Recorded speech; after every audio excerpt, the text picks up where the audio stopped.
Hey everybody, welcome to MAP Sports 12-week off-season hitting program. My name's Jody. I'm going to bring you through a quick introduction and we're going to go right into the content, but I wanted to first thank you for getting this program.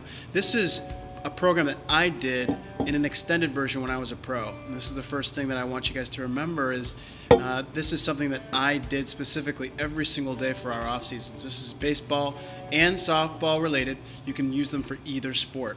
What you're going to see in this video is that you're going to see 6 videos, one for every 2 weeks. So we'll do one video for every 2 weeks. They're laid out very simply, and each program is going to be a minimum of 1 time per week. Usually with team training, you have about 1 time per week, but you can do this program for up to 5 days a week. So if you've got a player, perhaps it's your son who's just very, very into it and wants to really, really supercharge his off-season benefits, well, go ahead and do that Monday through Friday. Take the weekends off. It's usually a good way to do it. Monday through Friday is a good way of doing it. If you want to use those weekend days, Saturday, Sunday, take off some of those weekdays too, but that's a good way of doing it.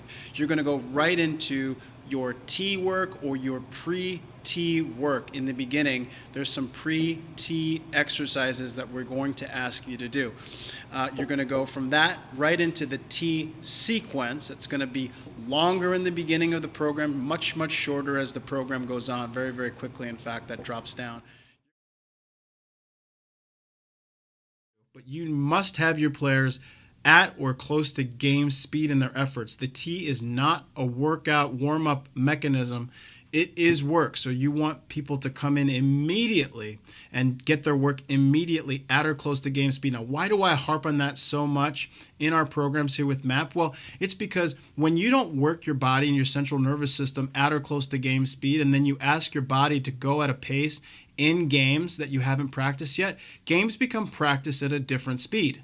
And if you have not tried, at the very least, been in that mental capacity to try at that game speed level, you're never going to be able to match a game's adrenaline directly in a cage. You can get pretty close.